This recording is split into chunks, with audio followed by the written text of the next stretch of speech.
Hello, I am Adrika and welcome to Mind the Skill Gap.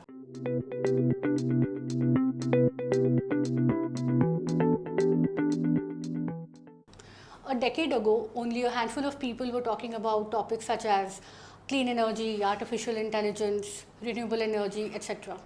But today, these topics are shaping boardroom conversations, business policies, business decisions, as well as government policies. While they do bring up a lot of new opportunities, but they also raise a lot of critical questions. How do workers keep up as industries evolve? Also, how do industries keep up as market evolve? If a worker were to enter the workforce today, what skills will matter in future? And these questions are especially important for a country like India, which has ambitious clean energy plans. Therefore, in today's episode, we are going to be talking about these critical questions and explore people, skill, and stories of India's changing economy. To unravel and unpack these questions and these conversations, I'm delighted to be joined by Mr. Arpit Sharma, CEO of Skill Council for Green Job. Arpit has worked over a decade across different sectors of renewable energy, CSR, ESG, and circular economy, and he has helped a lot in shaping India's green skills workforce. Welcome to the show, Arpit. Thank you so much, Andrika. It is an honor and a pleasure being here. Thank you so much for inviting. Yeah, and since this being an inaugural episode, I would actually like to begin with a bigger picture. Okay. So India's climate and industrial ambitions, they are transitioning rapidly. So do you think the workforce are able to keep up? Well, that's a very pertinent and a very right question at this stage. I would say that at this point in time, because the overall transformation is happening in the country, and from a policy maker to an academician to a researcher, everyone talks about a few important points, which especially the ones which were announced during the COP26. The first one being that 50% of the energy requirements would be met through renewable energy sources. India is substantially moving on the curve, and we have already met that target. We have already met our 50% requirements through RE. Then we have a major target of reduction of 1 billion tons of carbon emissions by 2030, and India has to add a non-fossil fuel capacity of 500 gigawatts. Internationally, we talk a lot about net zero, where a lot of countries have pledged to be net zero by 2030, some of them by 2040, China by 2050. But India has taken its time to be net zero by 2070. So for all these preparations, there is a huge transformation going on in the clean energy sector in the country today. And all these targets, and I have only spoken about the RE. If we talk about green hydrogen, for example, so India has pledged to produce around 5 million metric tons of green hydrogen by 2030, and that was announced under the National Green Hydrogen Mission, and 6 lakh jobs would be created under the mission. India has also pledged that we would not only be a producer of hydrogen, but we would also be a net exporter of hydrogen. So we are envisaging that around 5 million jobs would be created by 2030 in the country. And what is important is that the scale and speed of workforce transformation is actually a very important topic that we have to discuss. Because this transition is happening very quickly, and so many jobs need to be created, we are definitely, in terms of employment, in terms of job creation, we are a little behind what it needs to be, frankly. And as a country, we not only have to create new jobs, we have to also focus on the existing jobs that are there in the traditional sectors, because every sector is going through a transformation. It's not only the renewable energy or the new sectors that are coming up, but existing sectors are also going through a transition. So the reskilling and upskilling of the existing workforce is also required.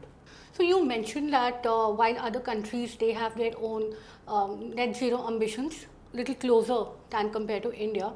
So why do you think, or why do you say that India is still a little lagging behind in achieving its targets, even though we claim that 5 million jobs would be created by 2030? Why do you still feel that we are still a little behind? We are lagging behind because the investment in the RE sector or the investment in the clean energy space has been quite a much in the last few years, and the workforce has not been prepared because the government can only fund, or the government can only support the skilling till a certain level. We require the support from CSR, we require the support from various industries, which is not happening, which we have not seen happening so much. So unless or until there's a equal contribution from the industry and from the academia, we will definitely lag behind the targets. So, Arpit, moving on towards, let's say, busting the myth around the entire green skills or green job conversation, majority of the people still have this misconception that green jobs can only be found in solar or wind, or the renewable energy, and green skills mean only, let's say, solar PV installer, Surya Mitra that we have, or maybe an EV mechanic. Beyond these obvious conventional jobs for green skills, what occupations or industries or sectors rather do you say that the changes are happening in terms of skill requirements? Right. It's a very valid question, I would say. And definitely, the green transition is not only transforming the renewable energy industry, as I mentioned before, or the EV market, but it is actually impacting almost every industry today. And by next few years, we will see that there would be, for example, the construction sector. We will have green architects, we'll have the civil engineers, we'll have the project managers, supervisors, electricians, green plumbers, working for the green construction domain. If we take an example of manufacturing, then the production engineers or the machine operator or the maintenance technicians will be doing a job which would be very quite a green in nature, very decarbonized. But you are absolutely right that people have this perception that it is only solar or wind or green hydrogen.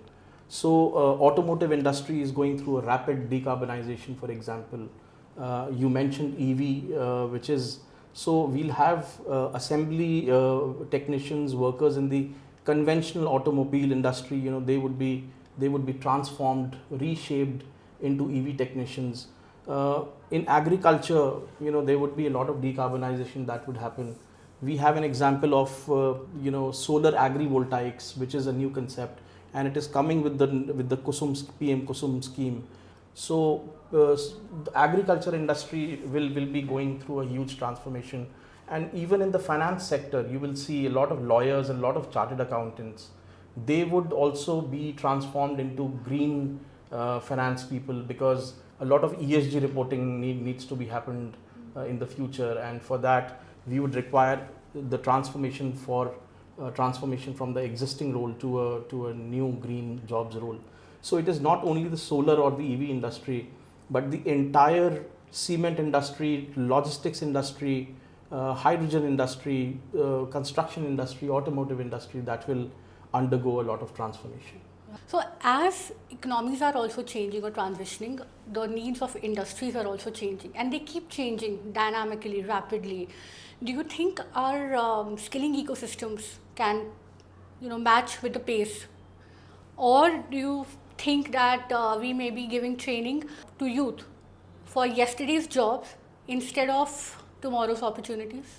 Well, unless or until we do not have a kind of a pull from the industry, a pull from the international market, we will not be able to meet that kind of a target.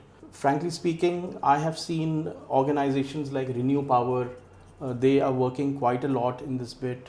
For example, Renew Power with the Australian government and Skill Council for Green Jobs, we have recently created a Center of Excellence at the PDEU, which is the Pandit Deendayal Upadhyay Energy University. And this was announced by the Prime Minister of Australia, that Skill Council for Green Jobs would be the national partner and implementing partner in this role. Similarly, a case with Tata Power. So with Tata Power, we have created a center of excellence in green hydrogen, and a lot of outside people and a lot of Tata Power technicians and workers, they get trained at the hydrogen center. Uh, Latest is the example with Jackson Group, and Jackson Group is also willing to create a center of excellence on these kind of lines. So unless or until we have the industry, academia and the government, unless or until there's this trio that joins hands, we will certainly have a shortfall of meeting the goals that we actually aim for. So this was about the fresh skilling, the candidate who are just entering the workforce. So when economies go into transition, when economies transition, jobs also change. Some jobs decline, some jobs grow significantly.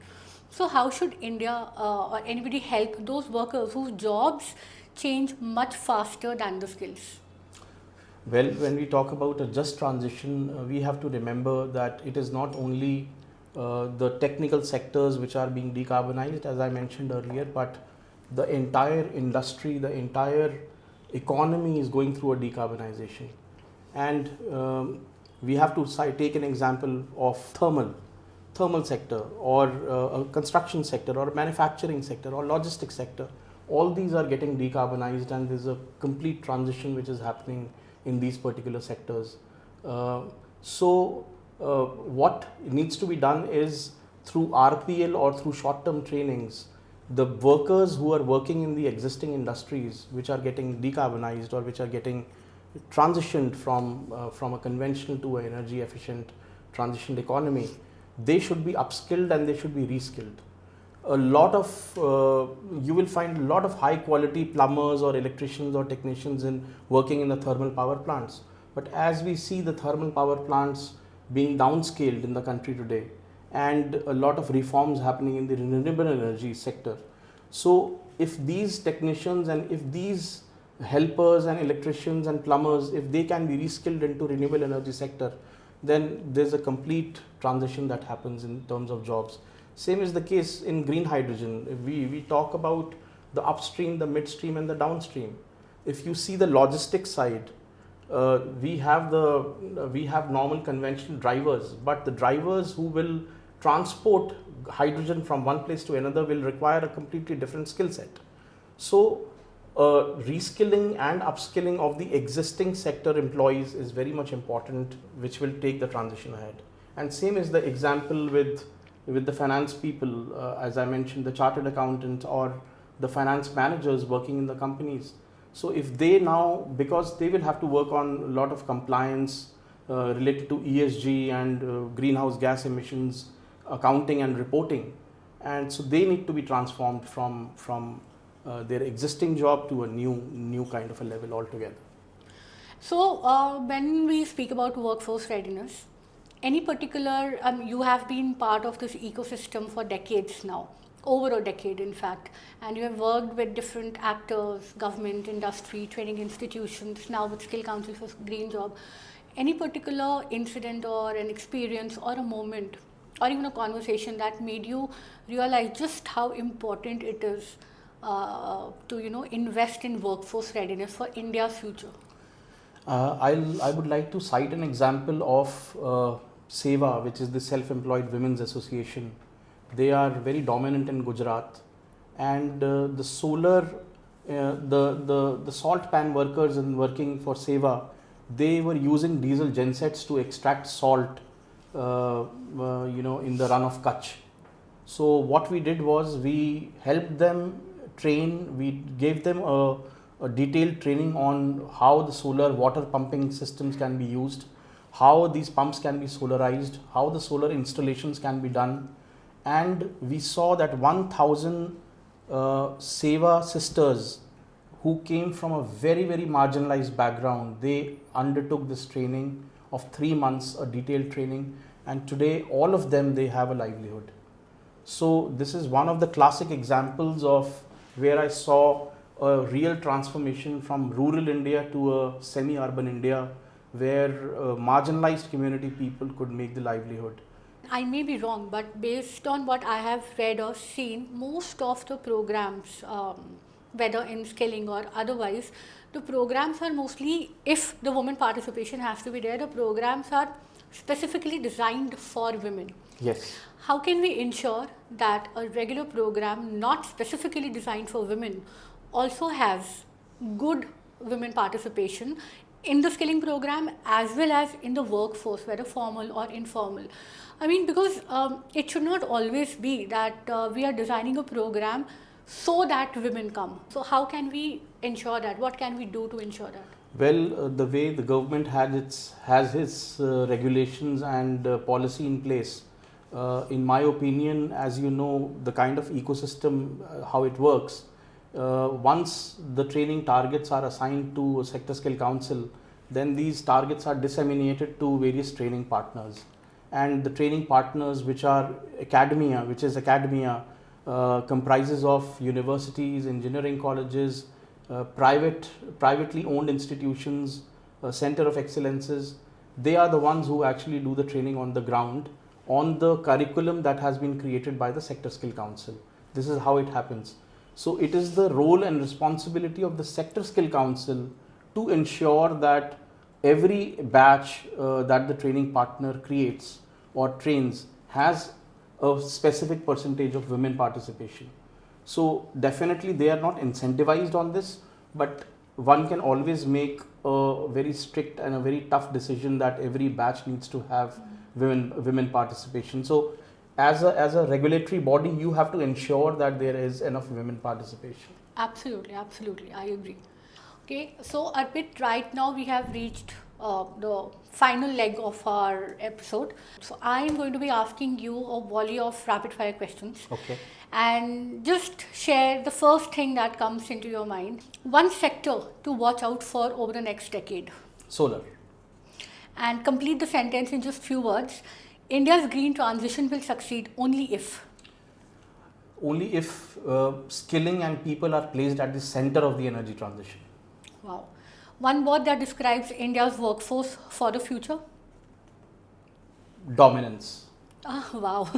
And one skill that every young professional should build, clean or otherwise? Transversal skills is something that everyone should have. Okay. Can you give an example?